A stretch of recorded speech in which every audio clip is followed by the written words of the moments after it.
This is a Sports Catastrophe production. Hey there, Heather, ho there. It's Jeff Cutter Diamond. Welcome you to another Sports Catastrophe on this day. The On This Day thing is back with new episodes of On This Day. I know there was a long stretch without an On This Day, almost 2 weeks. Well, a fresh one. Of course, the rule of thumb is that I don't do the same one twice within the years. And if I can't find a subject I haven't done, then I just practically just end it.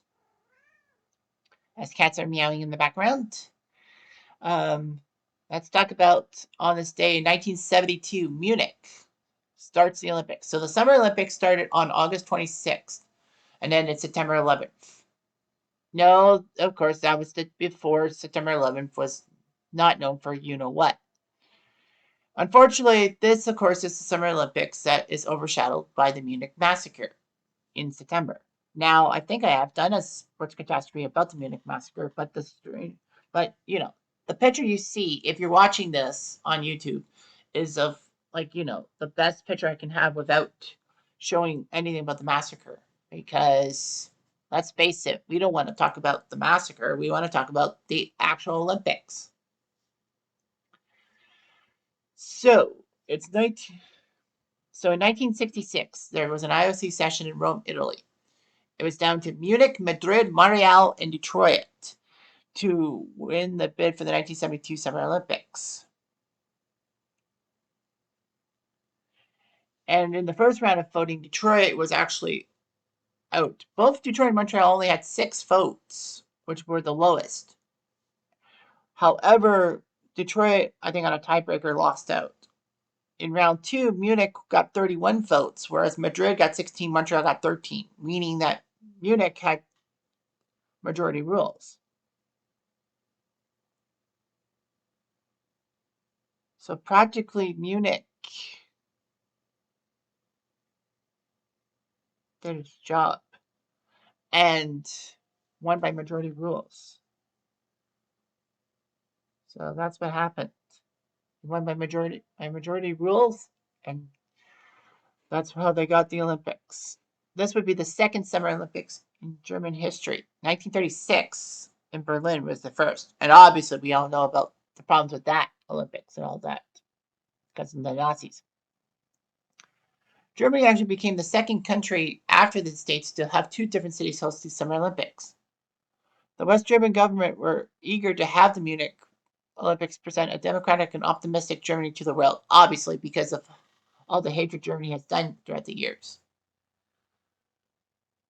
Anyway, the first officially named Olympic mascot was a Dachshund named Waldy. The Soviet Union, of course, won the most gold and most overall medals. So, of course, we all know about the Munich massacre and all that. Simply put, a group of 8 members of the Palestinian group Black September broke into the Olympic Village and took 11 Israeli athletes hostage. 2 of the hostages were killed in the first moments of the break-in, and then there was an 18-hour standoff, and then the terrorists and the 9 remaining hostages were transferred by helicopter to the military airport, where plane bound for Arab country. The German authorities planned to ambush them, but unfortunately were undermanned, and also some of the terrorist people probably knew from the TV reports what that would happen. So anyway, that was it. It was weird how 3 terrorists survived everything and all that. They did hunt down 2 of the 3 terrorists, but one of them, Jamal al-Ghashi, is still somewhere in Africa, allegedly. And of course, Jim McKay had that famous report at 3 a.m. local time, saying, "Our worst fears have been realized tonight. They have now said that there were 11 hostages. 2 were killed in their rooms yesterday morning. 9 were killed at the airport tonight. They're all gone." So, anyway, the Olympics stopped for 34 hours because of this whole thing, but Avery Brundage said the games must go on. Of course, Brundage had his own problems because a lot of people said that practically he showed little remorse for things. And say that Brundage actually was a little elitist. Regardless of that, it meant that the Olympics would start having heightened security. The German government had to re-examine its anti-terrorism policies and all that. It was dominated by a pacifist approach because of World War II and them having to be, have to start all over again. There were many movies made about it, including Munich. So right, this was the final Olympic Games under Avery Brundridge's IC presidency, and for good reason, good riddance too, because Brundridge kind of had some issues with professionalism and sponsorship, and practically he was favoring whites over minorities.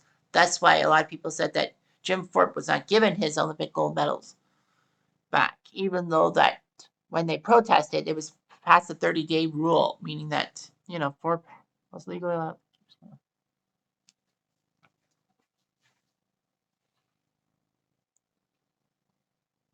But however, Munich was also known for Mark Spitz winning 7 gold medals. Not only that, in the pool, he actually set 7 world records and all that. Now, Spitz was actually asked to leave Munich before the closing ceremonies for his own protection because Spitz was Jewish. And a lot of people said that he was going to be a target for those Palestinian terrorists and all that. Well, Spitz's stuff was in the first week, and so he basically left Munich. Fortunately, though, Spitz was okay. Michael Phelps would break Spitz's mark by winning 8 gold medals in the pool. Of course, a lot of it was team competitions too.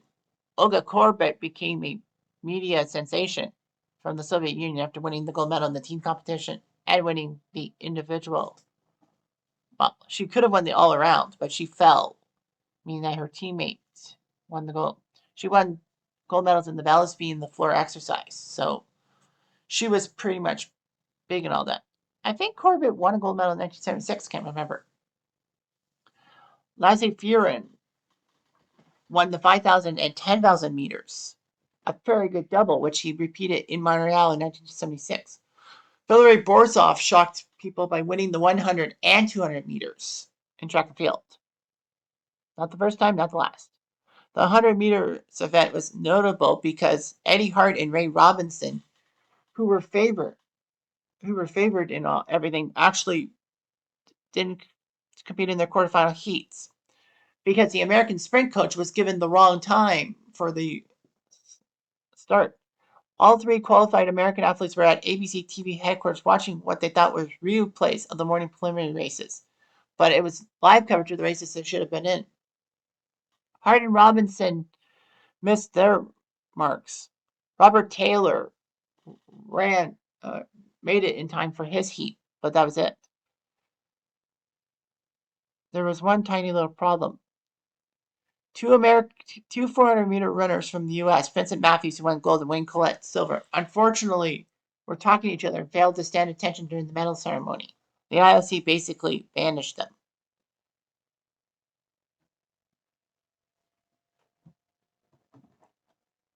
And so, anyway,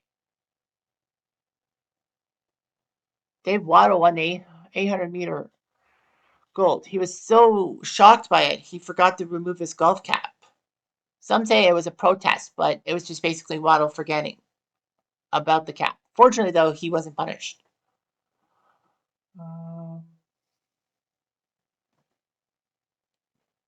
This was the start of handball and archery for Olympic competition. Slalom canoeing was held for the first time in the Olympics. Dan Gable won the gold medal in wrestling and became a strong coach.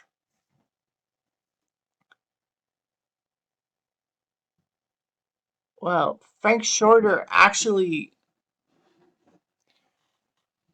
shocked everyone by winning the Olympic marathon for the U.S. However, as he was nearing the stadium, a German student entered the stadium wearing a track uniform, joined the race, and ran the last kilometer. However, officials realized the hoax and secured an escort Sudhus off the track. Shorter was perplexed to see people booing and all that. However, the ABC TV cameras told Frank, no, this isn't for you. It's for that hoax guy. You're okay. You're okay. So anyway, it was all that. Unfortunately, Rick DeMont of the United States, he won the 400-meter freestyle swimming gold medal, but then the IOC stripped him because of his urinalysis testing positive for traces of a banned substance, Everdeen. Unfortunately, though, that was in his prescription asthma medication, Marex. Unfortunately, though, the U.S. Olympic Committee did not submit a drug form for DeMont. Because if they did, then they would have been like, okay, I understand about that. And then they would have cleared him. The U.S. Olympic Committee actually recognized his gold medal performance in 2001, but the IOC has yet to restore his medal.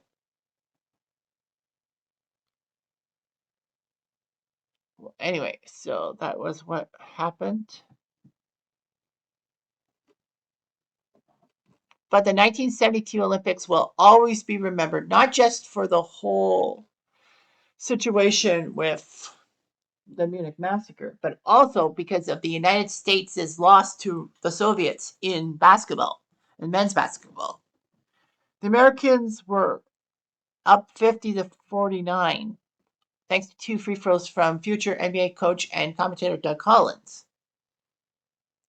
And then the buzzer sounded, and the Americans have won. Unfortunately, though, the Soviets illegally called a timeout and got it. So the clock was set to 3 seconds. Then the Soviets had an inbound play. It didn't work out. They missed the shot. Game, set, match. However, a U.S. official named R. William Jones said that, it was not properly reset to 3 seconds. It was like 1 second and then 3 seconds. And fortunately, because of the third restart, the Soviets got a better position, managed to get the inbounds to Belov, who scored the basket just as time expired, and the Soviets were the champs 51-50. But of course, the Americans protested, saying that something was fishy and all that, but it was denied, and the Americans decided not to go for their silver medals and all that. Of course, that was the first time the Americans lost an Olympics basketball event since the start in 1936. So to this day, the Americans have not collected the silver medals. They're still in a Swiss vault, and members of that 72 team have basically put it in their wills that their children do not claim the medals and all that, saying that they were robbed. A lot of people say that the Americans were being petulant and all that, but there were some key things about that. I think I did a sports catastrophe on this one. But the fact of the matter is that what gets me is R. William Jones, the president of the International Basketball Association, FIBA, practically is kind of at blame. And he even said, to quote, the Americans have to learn how to lose. That quote basically raises suspicion, saying that, maybe it was set on purpose to make sure that the Americans lose. Otherwise, they would probably lose the specter of the Olympic basketball competition by the same country winning every freaking time. I think FIBA got a little worried that men's basketball won't be as popular because everyone knows, oh, hum, the Americans are going to win the gold medal. I can understand that, but R. William Jones is a piece of shit. And he's in the Basketball Hall of Fame. Piece of shit. Regardless of that, 11 nations made their first appearance in Munich. Albania, Benin, Gabon, North Korea. That was when North Korea started. Okay. Lesotho, Malawi, Saudi Arabia, Somalia, Swaziland, Togo, and Burkina Faso. Rhodesia was to take part, but of course the IOC banned it 4 days before because of the Rhodesian government.